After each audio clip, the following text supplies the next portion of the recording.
उसने क्या किया, अपने ही घर में उनको ला करके रख लिया और ला करके रखा और रहने लगा। अब उनको ला करके रख तो लिया, लेकिन उनकी सेवा के लिए, उनकी व्यवस्था के लिए चाहिए धन, और धन है नहीं। तो उसने क्या किया, चोरी करना आरंभ कर दिया। एक दिन की बात, बहुत सा धन लेकर के आया, आभूषण इत्यादि लेकर के आया और आकर के उन नगर वधुओं को दिया। उस धन को देख करके बड़ी वो प्रसन्न हो गई, लेकिन मन में विचार किया कि ये धन तो किसी राजमहल का लगता है, ये जेवर जो लाया है ये सब राजमहल का है। इसका मतलब उन नगर वधुओं ने विचार किया कि अवश्य ही धुंधकारी ने किसी राजा के यहाँ चोरी की है, और जब इस धन की खोज की जाएगी तो ये पकड़ा जाएगा, और जब ये पकड़ा जाएगा तो हम भी पकड़े जाएंगे। इसलिए उन नगर वधुओं ने क्या किया, धुंधकारी को मारने की योजना बना ली कि इसको जान से मार दिया जाए। लेकिन वो इतना मजबूत है, उसको मारा कैसे जाए। तो उन 5 नगर वधुओं ने धुंधकारी को सोते समय ही चारपाई में बांध दिया रस्सी से, और बांधने के बाद में कैसी दर्दनाक मृत्यु हुई उसकी कि आग के जो है अंगारे, गरम गरम अंगारे लेकर के और धुंधकारी के मुख में डालना शुरू कर दिया जीवित अवस्था में ही। और उन आग के अंगारों को उन 5 नगर वधुओं ने धुंधकारी के मुख में डाल करके और जबरदस्ती उसे जब आग के अंगारे खिलाए तो आग की लपटों से ग्रसित होकर के धुंधकारी के प्राण निकल गए, मृत्यु को प्राप्त हो गया। लेकिन नगर वधुओं के द्वारा उसकी मृत्यु हुई है, अचानक से मारा गया है, इसलिए उसकी मुक्ति नहीं हुई, वह प्रेत बन गया। धुंधकारी जो है वो प्रेत योनि को प्राप्त हो गया। और नगर वधुएं जो थी वो सारा धन लेकर के और उस धुंधकारी को घर में ही एक गड्ढा खोद करके उसी में दफना करके और चली गई। क्यों ऐसा हुआ? कहते हैं चाणक्य नीति में लिखा हुआ है कि नखीनाम च नदीनाम च संगिनाम शस्त्रपाणिनाम विश्वासो नैव कर्तव्यो स्त्रीषु राजकुलेषु च। नखीनाम, व्यक्ति को किन किन लोगों का विश्वास नहीं करना चाहिए? नाखून वाले पशुओं का, वो चाहे कुत्ता हो, बिल्ली हो, कोई भी हो, पता नहीं किस समय नाखून लग जाए आपको। नखीनाम च नदीनाम, बहते हुए जल का कभी भी विश्वास नहीं करना चाहिए। क्यों? अभी आप निकल करके गए तो इतना ही है, वापसी में हो सकता है यहां तक हो जाए। नखीनाम च नदीनाम च संगीनाम, और सींग वाले पशुओं का भी, बैल भैंस इत्यादि हैं, पता नहीं किस समय इनके ऊपर जो है दिमागी बुखार सवार हो जाए। है तो बहुत सीधे, एकदम दिमागी बुखार आया पागल हो गए। अब आप तो जानते हैं बहुत सीधी गाय है, बहुत सीधा बैल है, तुरंत ही उठाकर पटक देगा, गोविंदा है, नमो नमः। इसलिए संगी नाम शस्त्र पाणी नाम, और हथियार धारण करने वाले व्यक्ति का है तो आपका मित्र, लेकिन रिवाल्वर लगा हुआ है और धोखे से उसको याद आ गया कि 10 साल पहले आपने अमुक व्यक्ति के तिलक में रसगुल्ला फेंका था, मूड अपसेट हो गया, तुरंत ही लोड किया, वो आपको गोविंदा नमो नमः। इसलिए शस्त्र धारण करने वाले व्यक्ति का भी व्यक्ति को विश्वास नहीं करना चाहिए।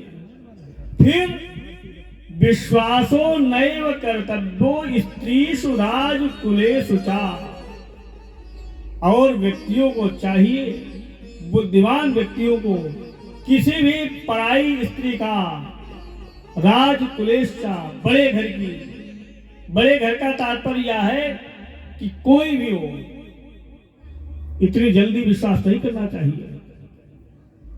क्योंकि विश्वास अगर आपने किया तो कितने बड़े गर्त में जाकर के डुबो देगी, आप अंदाजा नहीं लगा सकते हैं। अपरिचित स्त्री का कभी भी विश्वास नहीं करना चाहिए। आज धुंधकारी ने यही किया। क्या गति हुई कि पूरा जीवन अपना उन वैश्याओं की, उस नगर वधुओं की सेवा में लगा दिया, फिर भी जीवित ही गरम गरम अंगार डाल करके उसकी मृत्यु हुई। प्रेत योनि को प्राप्त हो गया है। और इधर गोकर्ण जी को जब मालूम हुआ तो उन्होंने गए तीर्थ क्षेत्रों में, गया इत्यादि क्षेत्रों में पिंडदान किया, श्राद्ध किया और लौट करके अपने घर आए। और जैसे ही घर आए, रुके तो वहां धुंधकारी जो है वो प्रेत बन करके उनको डराने लगा। कहीं सूकर बन करके, कहीं भैंसा बन करके, कहीं कुछ भी, जो भी उसकी समझ में आया। तो धुंधकारी डरा रहा है। गोकर्ण जी ने कमंडल से जल लिया, डरे नहीं, जल का छींटा मारा, रुक गया। पूछा तुम कौन हो और तुम कौन हो, कहां से आए हो, अब इतना ज्यादा क्यों परेशान हो, और हमारे घर में क्या कर रहे हो, हमको क्यों परेशान कर रहे हो। तो उसने कहा, उस प्रेत ने गोकर्ण जी को कहा, अहम भ्राता तुदीयोस्मि धुंधकारी नामतः स्वकीयेनैव दोषेण ब्रह्मत्वं नाशितं मया। कहा, अहम भ्राता तुदीयोस्मि, मैं आपका भाई धुंधकारी नामतः, धुंधकारी हूं। अरे कहा, तुम्हारी मुक्ति के लिए तो मैंने गया में जाकर के श्राद्ध किया, गया की, और फिर भी तुम जो है। तो उसने कहा, स्वकीनैव दोषेण ब्रह्मत्वं नाशितं मया, मैंने अपने ही दोषों के कारण नगर वधुओं के चक्कर में आकर के अपने ब्राह्मणत्व को नष्ट कर दिया, अपने सारे अमूल्य जीवन को नष्ट कर दिया, और उन नगर वधुओं ने मेरी बलात् जबरदस्ती जो है हत्या कर दी है, और मैं प्रेत योनि को प्राप्त हो गया। अरे कहा, ठीक है प्रेत हो गए, लेकिन मैंने तो तुमको मुक्त करने के उपाय किए, तुम मुक्त नहीं हुए। धुंधकारी ने कहा, ऐसा है, हम कोई साधारण प्रेत नहीं है, हम ऐसे मुक्ति पा जाएं, ऐसा हो ही नहीं सकता है। हम इतने बड़े पातकी रहे और तुम सोचते हो ऐसे मुक्ति हो जाएगी हमारी। अरे तुम एक नहीं हजारों बार गया में पिंडदान करो, लेकिन मेरी मुक्ति नहीं हो सकती है। तो कहा, फिर तुम्हारी मुक्ति कैसे होगी। उसने कहा, दुनिया में पातकी व्यक्ति का गया में जाकर श्राद्ध करने से मुक्ति हो सकती है, और हम हैं महापातकी, इसलिए हमारी मुक्ति करने के लिए तुम कोई दूसरा उपाय देखिए। कहा, ठीक है। दूसरे दिन सुबह गोकर्ण जी ने संध्योपासन किया, भगवान भास्कर को जल अर्पण किया, और जल अर्पण करके उन्होंने क्या किया, अपनी तपस्या के बल पर ही सूर्य को स्तंभित कर दिया, सूर्य भगवान को रोक दिया, और उनसे निवेदन किया कि मेरे भाई धुंधकारी की मुक्ति कैसे होगी, आप मुझे बताएं। गोकर्ण स्तंभम चक्रे सूर्य वेगस्य तदा, भगवान सूर्य को स्तंभित करके रोक करके पूछा कि हमें क्या करना चाहिए जिससे मेरे भाई को मुक्ति प्राप्त हो। भगवान सूर्य ने कहा कि हे गोकर्ण जी, श्रीमन भागवतान मुक्ति सप्ताहं वाचनं कुरु इति सूर्यवचा स्वधर्मये रूपम तु विश्रुतम। कहा तुम श्रीमद् भागवत महापुराण की कथा जो है सप्ताह वाचन, एक सप्ताह का अनुष्ठान करो और अपने भाई धुंधकारी को श्रवण कराओ, उसकी मुक्ति हो जाएगी। श्रीमद् भागवतान मुक्ति सप्ताह वाचनम गुरु, 7 दिन का अनुष्ठान करके उसको कथा सुनाता। तो कथा श्रवण कराने के लिए गोकर्ण जी ने क्या किया, सुबह प्रातः काल सभी नगरवासियों को बताया और दिव्य भागवत महापुराण का अनुष्ठान आरंभ किया। अब सबके लिए तो आसन लगे हुए थे और धुंधकारी बेचारा कहाँ बैठता, प्रेत योनि में। तो एक क्या किया, 7 गांठ वाला बांस लगा दिया गया, उसी में उसका आवाहन कर दिया गया। आकर के धुंधकारी जो है उसी 7 गांठ वाले बांस के ऊपर बैठ गया। कथा प्रथम दिवस संपन्न हुई, एक गांठ जो थी वो फूट गई। धीरे धीरे 7 दिन की कथा श्रवण करके 7 बांस की गांठें चटक गई और उसमें से दिव्य रूप धरो जात तुलसी राम मंडिता, एक दिव्य रूप धारण करके और जो है पीतवासा घनश्यामो मुक्ति कुंडलान्विता, धुंधकारी जो है दिव्य रूप धारण करके सभी के समक्ष में खड़ा हो गया। भगवान के पार्षद भी वाहन को लेकर के धुंधकारी को लेने के लिए आ गए और धुंधकारी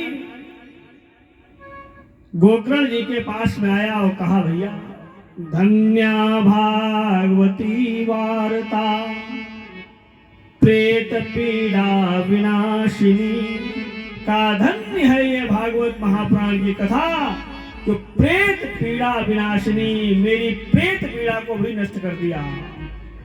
सप्ताहोपि तथा धन्या कृष्ण लोक फलप्रदा, 7 दिन तक ये भागवत महापुराण की कथा श्रवण करके मुझ जैसा महापातकी व्यक्ति भी मरने के बाद में भी भागवत की कथा को श्रवण करके मुक्ति को प्राप्त कर लिया है। ऐसी धन्य है कथा है भागवत महापुराण की। पार्षद धुंधकारी की मुक्ति हो गई, उसको लेकर के चले गए और इधर जो अन्य श्रोतागण थे वहां तुरंत ही जो है उठ करके खड़े हो गए। कहा, ये बताओ भगवान के पार्षदों से, कहा ये फलभेद क्यों? भाई इतने लोग कथा सुन रहे हैं, एक व्यक्ति के लिए विमान है, बाकी लोग बैठे रहे। कहा क्या हमने नहीं कथा सुनी? हमारे लिए विमान क्यों नहीं लाए? तो भगवान के पार्षदों ने कहा कि आपके लिए विमान इसलिए नहीं आया कि धुंधकारी ने कथा को श्रवण किया, श्रवण के बाद में कथा का मनन और चिंतन भी किया। अब आप लोग कथा तो श्रवण की है, लेकिन पांडाल से निकलने के बाद तुरंत ही सांसारिक व्यवस्था में पड़ गए कि घर जाकर के भोजन बनाना है, फिर ये करना है, कल ये होना है, वहां से ये लाना है। तो इस चक्कर में जो है मनन चिंतन आपने नहीं किया। दोबारा फिर पुनः जो है गोकर्ण जी ने भागवत महापुराण का अनुष्ठान किया और सभी लोगों ने विधिवत मनन चिंतन किया, कथा को श्रवण किया और सभी लोगों के लिए विमान आया और सब भगवान के यहाँ जो है चले गए। इस प्रकार से सनत कुमारों ने देवर्षि नारद बाबा को भागवत महापुराण के महत्व की कथा को, महिमा को समझाया कि भागवत महापुराण की कथा प्रेत पीड़ा वाले व्यक्ति को भी मुक्त कर सकती है। और फिर सनत कुमारों ने भागवत महापुराण के श्रोता और वक्ता के लक्षण बताए कि श्रोता कैसा होना चाहिए, वक्ता कैसा होना चाहिए। बताया कि श्रोता के लिए नियम ये है कि उसे ब्रह्मचर्य का विधिवत पालन करना चाहिए, 7 दिनों तक क्षौर कर्म इत्यादि से निवृत्त होना चाहिए, और फिर अच्छे सुमुहूर्त में यह भागवत महापुराण का अनुष्ठान कराना चाहिए, और उसके बाद में कथा के बाद में भोजन करना चाहिए, और जिसमें भी गरिष्ठ भोजन न करे। और फिर उसके बाद में वक्ता के लक्षणों को बताया कि वक्ता कैसा होना चाहिए। आजकल व्यवस्था ये हो गई है कि जिसको देखो वही कथा व्यास हो गया। भागवत महापुराण की कथा को लोगों ने कक्षा 5 की किताब समझ लिया है, जिसको देखो उसने ही कहना शुरू कर दिया। अब भागवत महापुराण की कथा वही व्यक्ति कह सकता है जिसको व्याकरण का बोध हो, क्योंकि भागवत महापुराण की कथा जो है सबसे क्लिष्ट है। विद्यावदाम परिषते भागवताम, विद्वान की अगर परीक्षा लेनी है तो भागवत से लेनी चाहिए। बड़े बड़े विद्वान भागवत की श्लोकों की व्याख्या करने में असमर्थ रहे हैं। और दूसरी बात लिखा हुआ है कि विरक्तो वैश्वनो विप्रो वेद शास्त्र विशुद्धिकृत। सबसे पहले लिखा हुआ विरक्त। विरक्त का मतलब ये नहीं कि जिसके अंदर खून ना हो। विरक्त का मतलब जो सांसारिक व्यवस्थाओं में बहुत ज्यादा लिप्त ना हो। क्यों? जिसकी मति दाम में लगी होगी वक्ता की, वो कथा क्या कह पाएगा। उसका दिमाग पूरा जो है 24 घंटे चढ़ावा पर ही रहेगा, कथा कब कहेगा। लोभी नहीं होना चाहिए, बहुत ज्यादा उसे जो है ये नहीं कि व्यक्त नहीं है, केवल वह सांसारिक सुखों के उसमें ही पड़ा हुआ है। फिर वैष्णव भक्त होना चाहिए, भगवान का भक्त होना चाहिए। और सबसे बड़ी बात विप्रो, ब्राह्मण जरूर होना चाहिए। आजकल तो जिसको देखो वो कथा कह रहा है। व्यास मंच का अधिकारी केवल ब्राह्मण ही है। यह बड़े ही भाग्य से, सौभाग्य से प्राप्त होती है। कथा भले ही व्यक्ति को जो है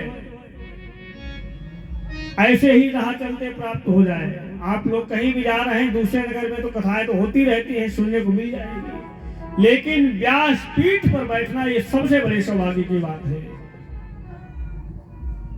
यह भगवान की बहुत ही बड़ी विशेष कृपा होती है, तब जाकर के प्राप्त होती है। विप्रो वेद शास्त्र विशुद्धिकृत, वेद और शास्त्रों को जानने वाला हो। विधिवत जो है वेदों को, शास्त्रों को, पुराणों को जानने वाला हो। फिर दृष्टांत कुशल हो, समझाने में कुशल हो। धीरो वक्ता कार्योत निष्प्रहा, और वह वक्ता कार्य में निष्क्रिय हो। विधिवत जो है उसे कथा का अनुभव हो। ये नहीं कि 4 महीने का कोर्स कर लिया और चले आए। श्रोता और वक्ता दोनों का उसमें उद्धार नहीं हो सकता है। बोले वृंदावन बिहारी लाल की। और उसके बाद में प्रथम स्कंद से कथा प्रारंभ होती है, जिसमें भगवान के 24 अवतारों की कथा को श्रवण कराया गया। आइए 2 बार सभी लोग संकीर्तन करते हैं और फिर भागवत महापुराण के प्रथम स्कंद से कथा को श्रवण करते हैं। बोले वृंदावन बिहारी लाल की।